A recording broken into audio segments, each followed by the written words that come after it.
let's just get right fucking into it. I should not curse in the first second YouTube video. Let's just get right into it, because I freaking love this book, bro. I love this book. I love this book. I love this book. The Catcher in the Rye is a novel by J.D. Salinger, and it's a coming of age story, and it is literally like the best coming of age story I've ever read in my entire life. Even though I really haven't even read much coming of age stories, if I'm being quite honest. But like, bro, let's just get this out the way. This book is so good. I don't want your coming of age story. Dead ass. Like Perks of Being a Wallflower. We're good, bro. We got Catcher in the Rye. We're good, bro. Like, I don't want your coming of age story if it's not the Catcher in the Rye. I don't want your coming of age story protagonist if he's not Holden Caulfield. Like, okay, what is the book about? What the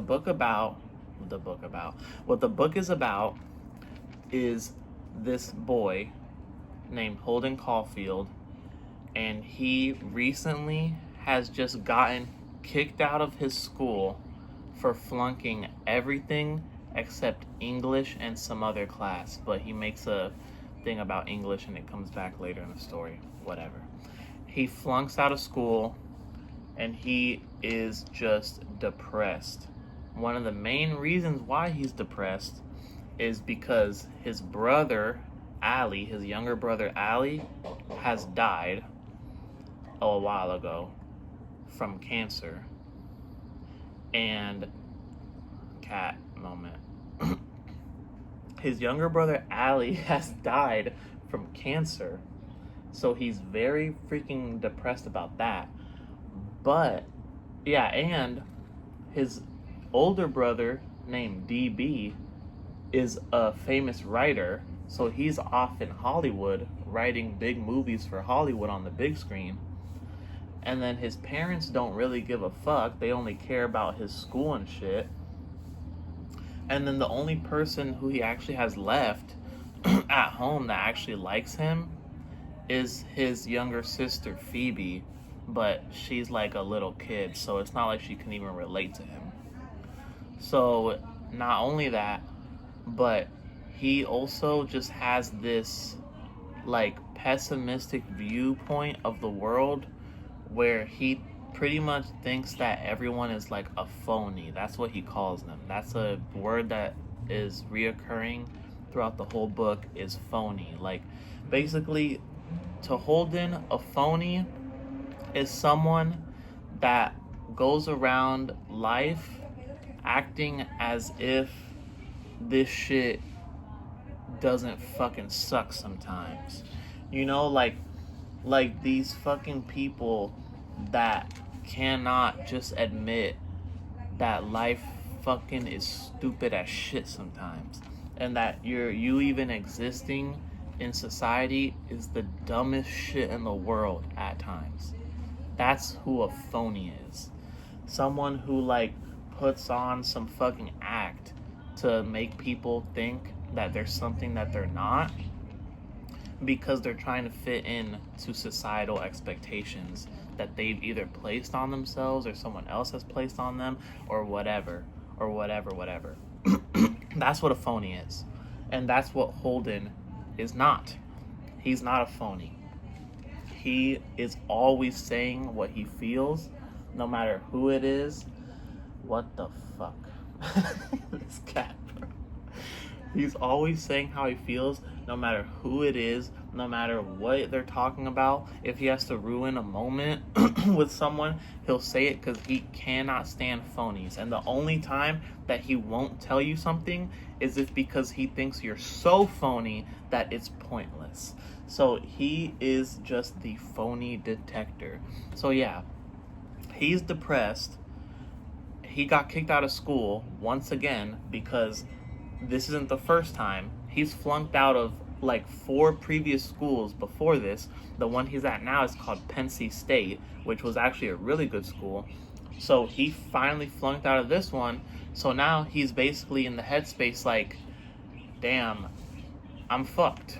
Like, what the fuck is the point of this shit no more? I can't stay in a school, and it's Christmas break. It's about to be Christmas break. So the whole point of the story, like the gist, Holden just flunked out of Penn State. It's Christmas break, so he's going home this Wednesday, which is like in 3 days. But his parents don't know that he flunked out of school yet. So he doesn't want to tell them that he's flunked out of school yet until he gets home. Because he doesn't want to deal with it until he gets home, and he wants that peace of mind for at least 3 days knowing that his parents don't know that he's flunked out of school. And I described it this way before, like just to people, but I say it's like an Odyssey story, except you know how Odysseus is trying to make his way home? Holden is trying to delay his way home. He's trying to do everything possible to just get everything out of the 3 days that he'll have before he has to go home and face his parents. That is the story. Holden flunked out of school because he's depressed. His brother's dead. He has no support system. He thinks life is meaningless. Everyone who doesn't see the world his way is a phony. No one understands him. And now he has 3 days of going out into New York City. He lives in New York. Going out into New York City, doing fucking whatever, trying to find some sort of fucking meaning to this pointless existence that he's in. That is the book.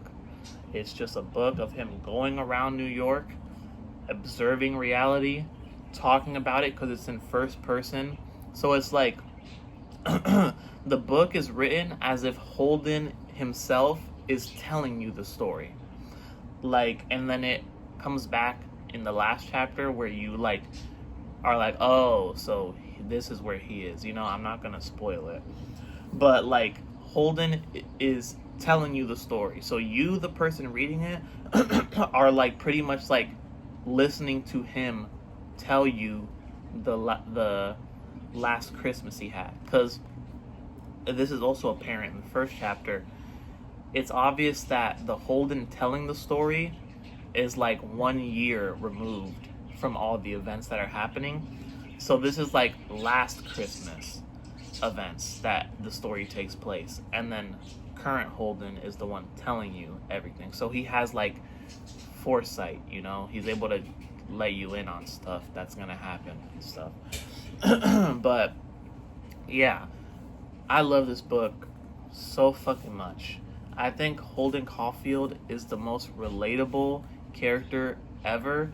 And then that's just funny to say because people who read this is how you know this book is fucking iconic. Because people who read this book either come out absolutely loving it or absolutely hating it. There's no in between. You either love it all the way or hate it all the way. I've never met someone that likes it a little but, or hates it a little but. Like, no, it's holy shit, this is the best thing I've ever read. Holy shit, this is the worst thing I've ever seen. I've ever fucking seen. Like, personally, I'm on this side. This is like one of the best books I've ever read.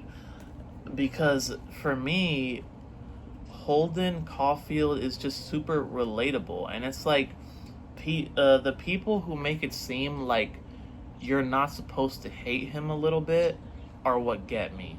Boy, that kills me. It really does. That's a reference to the book. Holden says that a lot. When he finds something funny, he says, boy, that killed me. Anyway, it's okay to hate Holden a little bit, guys. Like, he's not supposed to be this super likable person. That's the point. Like, I feel like people who hate this book for Holden are like, well, that's him. That's the point. He's annoying. He's depressed. He's 16 years old, depressed, no emotional support system. His brother's dead. He has no one to talk to other than himself and other people who he thinks are fucking stupid because they don't get the world from his perspective. No, duh, he's fucking a little annoying. That's the point. That's like the whole point of the book, even during sections where he meets people who I would say aren't phonies. You know what I mean? Like people who do understand that the world is a little bit fucking cuckoo for Cocoa Puffs. Like he meets these people and they're like, bro, like, yeah, the world fucking sucks, but you just keep going. Like, you know. And then even like, for example, another thing about him, about his pretentiousness, is that he is like most people can't have an intelligent conversation with you. And then there's a chapter where he calls up this guy who in his own mind, his own words, is like an intelligent person. So then he calls up this guy who's an intelligent person after so many chapters of him talking about people and saying the same shit, like, damn, no one ever wants to have an intelligent conversation with you. He meets up with this guy who is an what am I trying to say? A fucking intellectual, as he thinks in his own head. And he sits down with this guy, and this guy is the most annoying fucking most, I would say, out of everyone that Holden calls a phony in this book, this intellectual character is the phoniest motherfucker in the entire book. And I think that's on purpose, because that's the point. Like, this is who Holden is trying to say that someone who he respects. Like, for example, okay, no one can have an intelligent conversation. Okay, then if you take that to its extreme, it's this guy. But this guy just puts on a show. He just puts on an act. He's not, and I don't even mean like the act of like, oh, I'm so smart, I'm the smartest man in the room. Like, no. The act of, I'm so smart that I can't even be bothered to be smart in front of you. That's what I mean.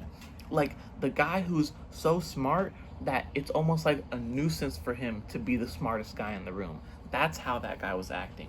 And it's funny because Holden knows this. Like I said, he is perceptive as fuck. Even if he's being hypocritical, he'll say he's being hypocritical. He doesn't give a fuck. Like I'm telling you, he's not a phony. He will say it. Like he'll say if he was wrong. Like this guy that's supposed to be an intellectual, like he's a fucking asshole. Like, bro. But my point is that that's the point, because he even tells Holden, like, when are you gonna grow up, bro? Like, when the fuck are you gonna grow up? Like, you're the same Holden that I knew back then in the previous school, because he came from a previous school that Holden was from. And he's like, what the fuck? Like, literally, that's pretty much the conversation they had. Holden keeps trying to get him to talk about intellectual stuff. He's like, bro, this, that, blah, blah, blah, blah, blah, blah. And this guy is like,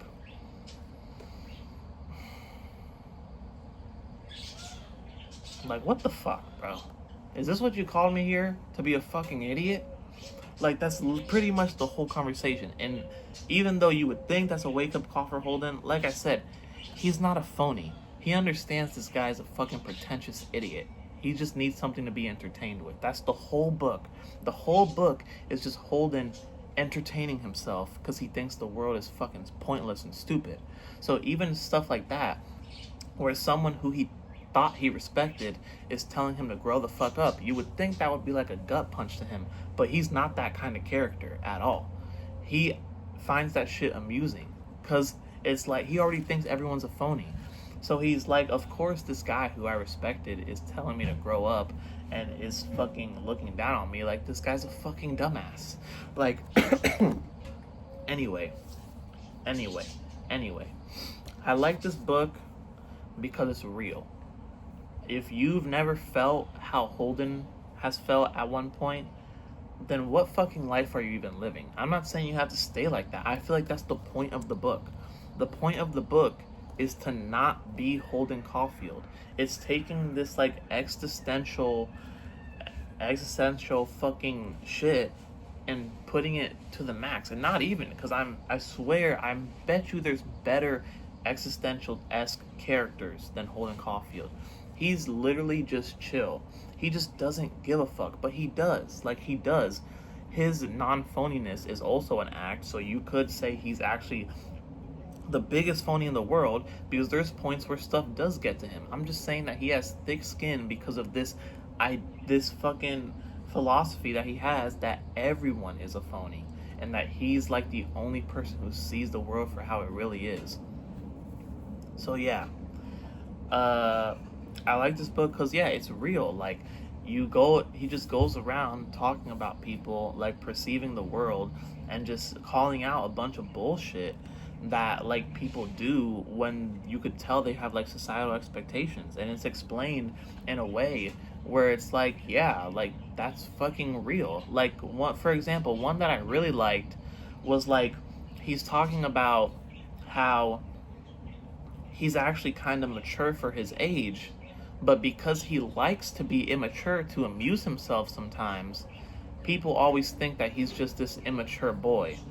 And then he's like, it's true, but it's not all true. And he says, and I quote, people always think something's all true. I think that is a quote. Don't quote me on that.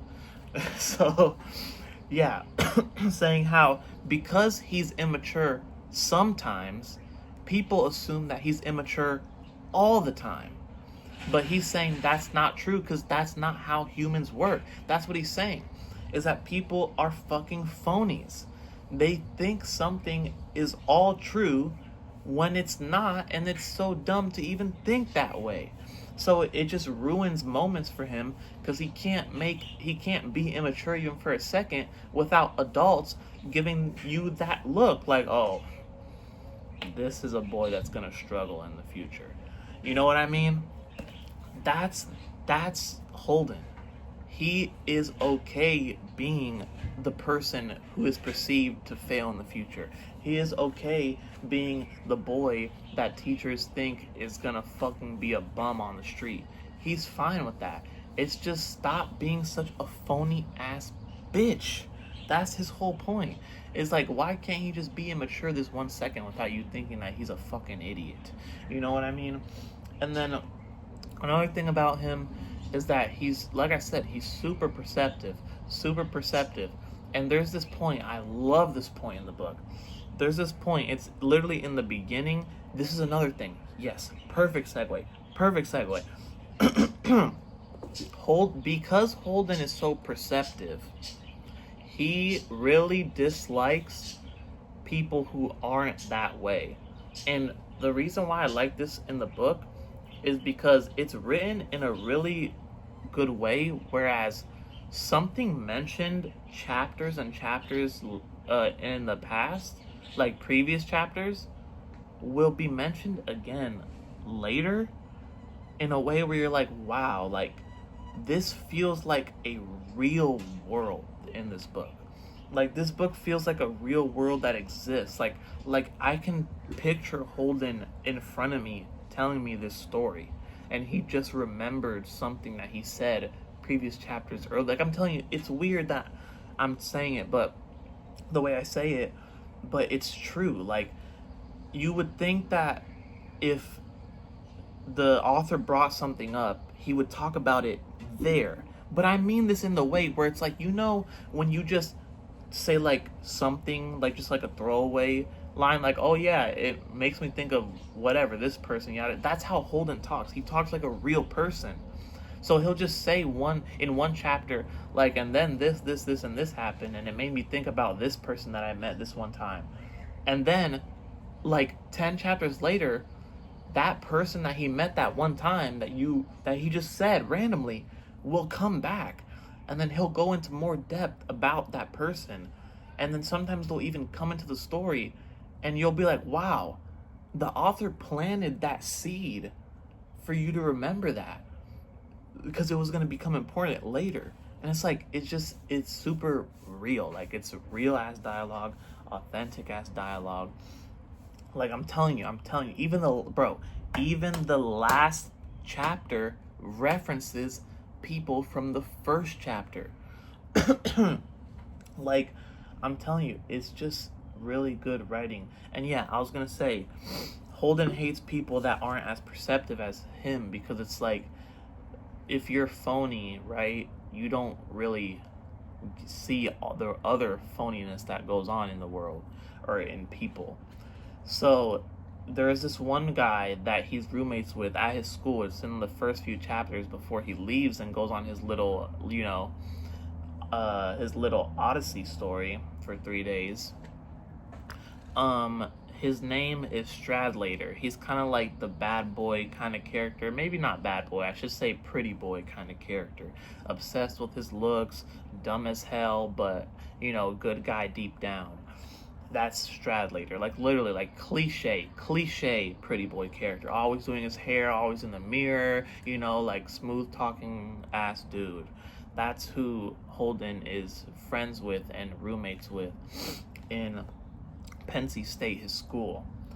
And one really prevalent part is that Holden finds out that his friend Stradlater, someone who, like, if he's a pretty boy that's obsessed with his looks and yada yada because he's trying to mask something else, this guy's the king of the phonies, like, of course.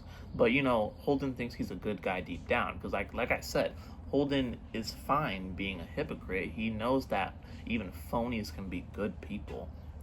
So he is friends with this guy, and then he finds out that this guy, Stradlater, is going on a date and dating this girl named Jane. I think that's her name. I just gotta make sure. Wait, I'm actually gonna pause and make sure. Okay, I got it. Her name is Jane Gallagher, and this girl is very, like, first of all, this character never appears in the story. Only mentioned by Holden and then Stradlater, and yeah. She never appears in the story ever, but she's super important and is mentioned throughout the whole book, because out of every single person in this book, Jane Gallagher is the only person who has ever understood Holden. Out of everyone, she's the only character that he would not call a phony.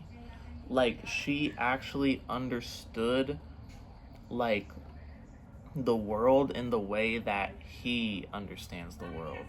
So he had a very, very deep connection with this girl, Jane Gallagher.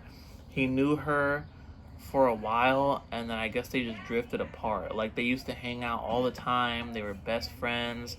They even had, like, this thing together where, like, they didn't care about, being close with each other, and I mean, like, physically close. Like, I think there's even a part where, like, they start, like, kissing each other, but not on the lips, like, just literally just kissing each other, like, in anywhere other than the lips, not even in, like, some sex thing, like, just, like, literally just kissing each other.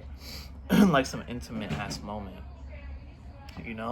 but yeah. And, like, so this girl means a lot to Holden, because she's the only one who's ever understood him. He understood her, because, like, she really is kind of like has, like, this trauma.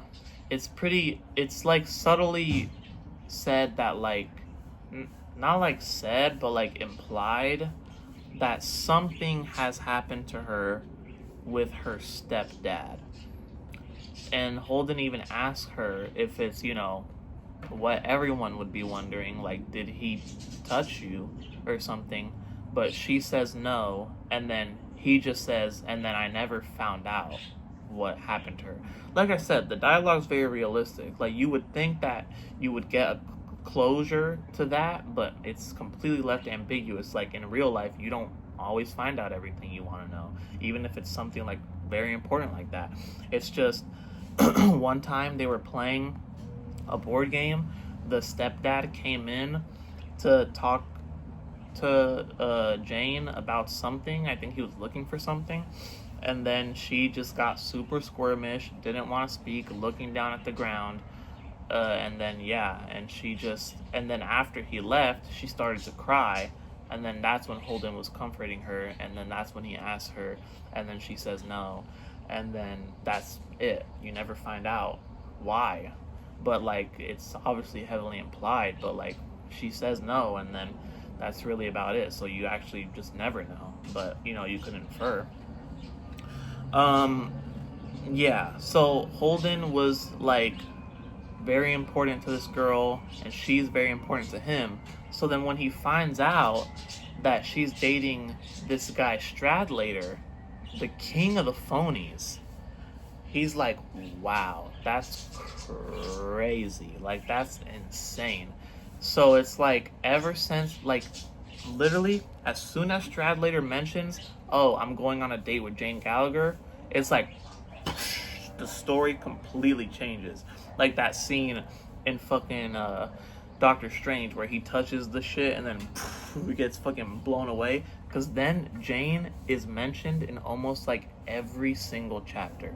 Not like mentioned in like a way where you're gonna get tired of it. Like I'm just saying, like I said, Holden talks like a real person. If he is thinking about Jane at one point, he'll just say like, "Oh, I'm thinking about Jane," and then he'll just keeps talking about what he's talking about. Like it's very realistic dialogue. Like blah blah blah blah blah. Oh, this made me think about Jane, and then okay, back to what we're actually talking about.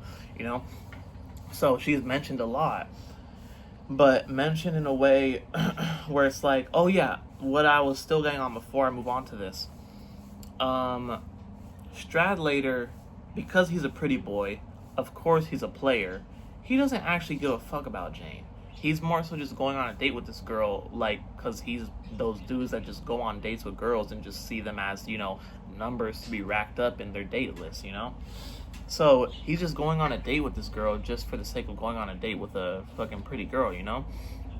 So when he comes back from his date, which Holden lets him borrow his fucking jacket and everything to do it, and then he comes back and Holden's asking him all these questions like about her, like, oh, this and that, and Stradlater doesn't know anything. I mean, even when he tells Holden who he went on a date with, he says he went on a date with some girl named Jane Gallagher, and Holden has to be the one to correct him, like, Jane Gallagher? So, and then he goes on this whole tangent, Holden, like, oh my goodness, we used to always play, I think it was like checkers or something. I don't know, something, I think it was checkers. Like, oh, we used to always play checkers together, yada yada. And she was so funny because she would always keep her knights in the back row, or her kings in the back row, I think. Man, I really need to find that. I'm gonna go and find it again. It's a really good part. Okay, yes, I found it. Holden talks about how Jane was like silly because when they would play checkers, she would always keep her kings in the back row, and not even in the way where it's like she just happened to do that. Like, no, she liked all her kings to be stacked up in the back row simply because she liked how it looked. So anytime she would get a king, she would move him all the way to the back row with all the rest of the kings, and Holden just thought that was pretty funny because obviously that's a stupid way to play, but that's how she liked to play, and that's something that he noticed. So he's like asking Stradlater about certain things about Jane, and Stradlater just couldn't give too much of a fuck, and that really gets on Holden's nerves because this is a girl that he like was very important to him, and it's like to him like she's someone who's not a phony, like someone who has depth to them, and this dude Stradlater, king of the phonies, can't even care. He could care less about something like that. Like here it even says like, where is it? Oh yeah, so he's like, did you give her my regards? I asked him. Yeah, the hell he did, the bastard. What'd she say? I said. Did you ask her if she still keeps all her kings in the back row? No, I didn't ask her. What the hell you think we did all night? Play checkers, for Christ's sake? I didn't even answer him. God, how I hated him. Yeah, and then the rest, he just goes on trying to ask him shit and stuff. And then eventually they just get into it because Holden starts getting really pissed off at Stradlater that he couldn't give two single fucks about Jane whatsoever, about anything about her. So I'm just saying that I really like this part where he's like, Stradlater pretty much gets on top of Holden, like holding him down, trying to fucking get him to shut the fuck up. And then he says he kept holding on to my wrists and I kept calling him a son of a bitch and all for around 10 hours. I can hardly even remember what all I said to him. I told him he thought he could give the time to anybody he felt like. I told him he didn't even care if a girl kept all her kings in the back row or not. And the reason he didn't care was because he was a goddamn stupid moron. It says he hated it when you called him a moron. All morons hate it when you call them a moron. I just thought that part was pretty nice. Like, because it's like, Holden cares about these things about people that he feels other people don't care about. Sure, he uses it to notice that everyone's a fucking phony, but it's not like he wants to notice those things. He just does. He feels like everyone else is crazy for not noticing certain things. Like, how could you not, like, care about the fact that the girl you went on a date with is silly and likes to keep all her kings in the back row when she plays checkers? Like, sure, it's kind of, I want to say selfish or self-absorbed a little bit of Holden to think that Stradlater would care about that exact thing, but I feel like that's just the emotional aspect of it that's allowing Holden to feel these emotions. What he really is harping on is the fact that Stradlater couldn't care less about Jane. He doesn't even know whether her name is Jean or Jane. That's actually something that he tells him. So it's like, then after this point, after Holden leaves Pensy, because the Pensy State part is like the first few chapters, the rest of the book is just all around New York until he gets home. And Jane is brought up countless times, and she's brought up in a way where it's like there's multiple times in this story where Holden gets bored, because like I said, he's really just cruising around New York. He has no purpose. He's just going and viewing the world and doing whatever, and like buying time and delaying his way back home so he doesn't have to see his parents. And whenever he gets bored of just wandering around New York City, he'll go to a phone booth and just think about like calling up some random person in his mind. That's how I say, like, some people that he mentions just like breezing by while he's talking will sometimes come back later, because then he'll be like, I'm thinking about calling so and so, and then you realize, oh, he talked about them before. Like, this person's already, the seed's been planted for you to remember this person. But anyway, sometimes he calls them, sometimes he doesn't, because one thing about Holden is that if he's not in the mood to do something, he just won't do it, no matter how much his mind is telling him he wants to do it. It's actually something he says a lot, funny enough. He'll say something like, and then I was gonna do this, but I didn't because I wasn't in the mood. You got to be in the mood for that sort of stuff. He says that a lot, so sometimes he calls, sometimes he doesn't. But phone booths always pop up in this book whenever Holden gets bored of walking around New York. But someone who he thinks about phoning a lot is Jane. She's the only person that he actually wants to talk to. But this is a spoiler, I guess. It's not really, but it is, because if you're going to be expecting this. So I guess it's a spoiler, but he never calls her. Like I said, Jane doesn't have a single piece of dialogue in this book she's only ever talked about. Like, even when Holden is talking about her and what she's saying, he's saying it. He's not saying quotes from her. Wow. Why did my nose just whistle? Anyway. So, he's always thinking about phoning up Jane from a phone booth, but he never actually does it. He always says, I was thinking about phoning up Jane, but then I didn't, and then I just did this else or whatever. And then another excuse he uses is that he doesn't even know if she's back yet from vacation or for vacation, and he doesn't want to talk to her parents because, he doesn't like them. And they think that he's a fucking idiot.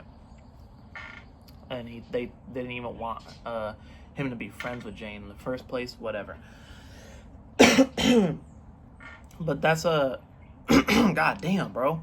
That's a reoccurring thing in this book. Is he always wants to phone Jane, but he doesn't. He always wants to talk to her, but he never does. When he was talking with Stradlater, Jane was in the building waiting on Stradlater to go back down, because Stradlater was just taking like a pit stop, to freshen up before they go and do more stuff. So he has multiple points in the story where he can talk to Jane, whether it be literally going to talk to her while she's in the school or on the phone. And every single time, he does not. And this is important because, like I said, Holden doesn't like change. He doesn't like the fact that people change. That's his whole point of his character. Like, really, being a phony is really turning into a phony. That's really all it is. That's what I felt like this a lot of times in my life. I still feel like this sometimes. Like, fucking society is so weird because it'll turn like the most authentic person you've ever met into someone who cares about stupid shit, like stupid societal expectations. Like, this world just fucking beats you down until you conform to what it wants you to conform to, and then you become a whole different person. And that's what Holden's getting at, is that's what is the essence of being a phony. You're not born a phony, you turn into one. And that's what Holden's scared of with Jane. He doesn't want to go and see her, and he doesn't want to go and speak to her on the phone, because what if she's turned into a phony? I mean, she's dating Stradlater, the king of the fucking phonies. Something that he is surprised that she would even give someone like Stradlater the time of day. You know what I mean? So that's like it's never explicitly stated like, oh, I don't want to call Jane because I'm scared that she might turn into a phony. Like I said, he always uses the excuse, oh, I don't even know if she is even home yet from school. She might have not gotten home yet, right? But that's really not what it is. It's so obvious that he's scared. He's scared that she has turned into a phony. That when he calls her up, she won't be the Jane that he remembers that keeps all her kings in the back row. You know what I mean? Maybe she doesn't even care about that anymore. So that's the whole thing. Holden doesn't like when people turn into phonies, because that's the whole trouble, is that it turns them into something that they used to not be. And that's what Holden doesn't want. He doesn't want to grow up because he doesn't want to turn into a phony. Alright, I had to pause the video for a second because my cousin called me while I was recording. But yeah, Holden is scared of change because he thinks change is what turns people into phonies. Like, growing up is what turns people into phonies. Again, there's this another reoccurring thing, is that one thing that Holden keeps thinking about in this story is the fact, or not the fact, but he thinks about ducks in Central Park, and where do the ducks go when the lake freezes over? That's something that he asks multiple times to people. Like, he'll think about it, like, for example, when a teacher is trying to give him, like, a lecture on how, oh, one day you're gonna have to grow up, he starts saying how, like, I wasn't even listening to him because I was just thinking about the ducks. Like, I wonder where the ducks go in Central Park when the lake freezes over. And that's kind of, like, that's Holden. He feels like his lake is freezing over in his life, and he doesn't know where to go. So that's kind of like the whole point. Like, he even asked someone in a taxi cab about if he knows where the ducks go when the lake freezes over, and the guy treats him like he's fucking stupid. Like, what the fuck are you talking about? Like, why are you asking me this dumbass shit? Like, I don't fucking know. Like, they just fucking, nature fucking helps them or something. I think the guy even says, like, do the fish go somewhere? Like, no, the fish just stay down there frozen, and they are still alive. You just gotta have hope that, nature will help you or whatever, yada yada. Like, he's basically just saying, like, I don't fucking know. I don't know what you do. Pretty much that's the gist of the conversation. Like, I don't fucking know what you do when your life is freezing over. You just hope and pray that it fucking doesn't get worse. But Holden, like, he's looking for a solution. Like, what do the ducks do when the lake freezes over? You know what I mean? But, yeah. And I guess I'll just end this here with just like my favorite part of the whole book, really, and it just encapsulates really Holden's character on what I'm trying to say. How he is just like, he doesn't want to grow up. He's not like other coming of age protagonists where like they're trying to grow up, they're just having difficulties, which Holden also is. But that's the thing, Holden has given up trying to grow up. That's the whole point of the book, is him trying to delay the fact that he needs to grow up and accept reality for what it is. That's pretty much what yeah. So in this part of the book, Holden is speaking to his little sister Phoebe, and she has figured out that he has flunked out of another school, and she's really upset with him, not because she cares about him doing bad in school, but because she doesn't like to see her brother having to go through the same shit. Like, Phoebe is like this like lover of life type person. Like, she has all this life in her, and she cares about Holden. She's like, even Holden will say like she's the only one who actually acts like she cares about him. So when she finds out that he's flunked another school, she just keeps saying like, "Oh, Daddy's gonna kill you. Daddy's gonna kill you." Like, why'd you do it, Holden? Like, why'd you do it? Like, Daddy's gonna kill you. And you know, it's a depressing ass part, because it's like this whole book he's been trying to just not think about that stuff. So when he's talking to his sister and she figures it out, she's just like, "Oh, Holden, like, why'd you do it? Why'd you have to do it? Like, Daddy's gonna kill you." Like, she's not upset that he's failing school. She's upset that her brother's gonna have to deal with their parents and deal with the same shit he's been dealing with. She doesn't like to see him upset like that, you know? So then she kind of gets mad at him a little bit, giving him like a reality check. Again, this is a little girl, but she's still like, oh, like, she's very smart.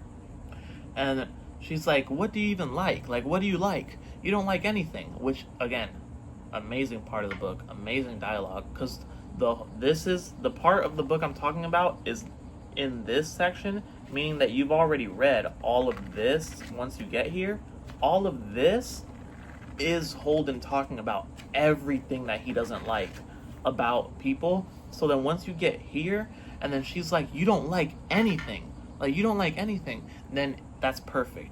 Because, like, that's so, like, it's true. He doesn't like anything. And you're wondering, like, is someone ever going to give him a reality check on how, like, you can't live that way? Like, he just fucking hates everything? Because it's like, even stuff that he likes, there's something he hates about it. Like, "Oh, I like this, but not when it's like this, because then it's phony and I hate it. I hate when something's like this. Like, this thing that's good is good until it becomes this." Like, he just hates anything that changes. So then it's kind of sad, because she's like, "Tell me someone that you even like." And he's like, "I like Allie, you know?" And then she's like, "Well, Allie's dead, so it doesn't even count, you know?" And then he's basically talking about like, "Oh, well, just because he's dead doesn't mean I can't like him." Like, even especially when he is more when he was nicer than any person who I know today that's alive. So then it's just emotional and stuff. And then Phoebe is like, "What do you even want to be? Like, what do you even want to be? Like, do you even have anything that you want to be?" And whatever. And then Holden, as this is happening, he does this a lot. He'll talk about how he was listening to what Phoebe's saying, but instead of thinking about what he wanted to be, he started thinking about this one time where this guy named James Castle got bullied to the brink of suicide. And it's just crazy because James had asked for Holden's jacket at one point in that little flashback. And then, so when James finally commits suicide after being bullied by these two guys for so long, he dies. He jumps out the window to his death, and he dies in Jolden. Wow. He dies in Holden's jacket.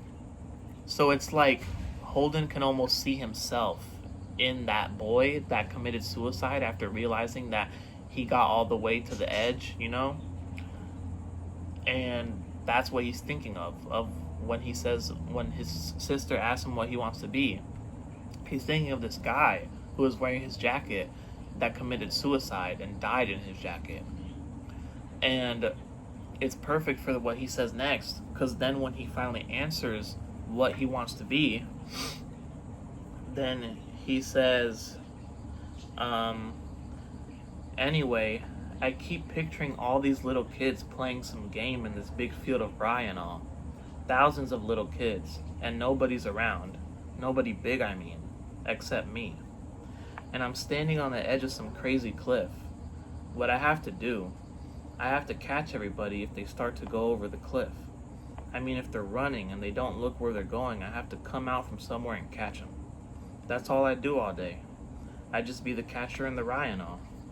I know it's crazy, but that's the only thing I'd really like to be. I know it's crazy. Like, that's the only thing he wants to be. He wants to be the person who catches people before they get to where he's at, really. That's kind of the point. He wants to catch people that are about to turn into Holden Caulfield. Someone who realizes that life is really meaningless in a way. And, like, what's the point when all you're destined to be is either him or a phony motherfucker who has accepted that this world is the way it is, you know? So that's kind of the whole point. That's the name. The Catcher in the Rye. That's him. He's the Catcher in the Rye. He's someone who wants to stop people and everything from changing. There's even a part where he says he likes museums because they stay the same all the time.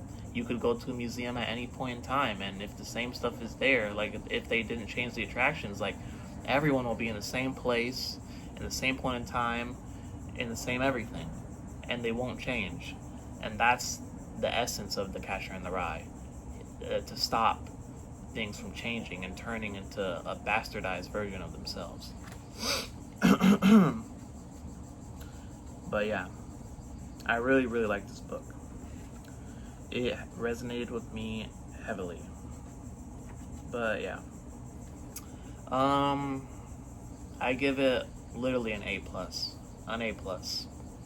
I love this book so much. The Catcher in the Rye. Read it if you haven't. It's so fucking good.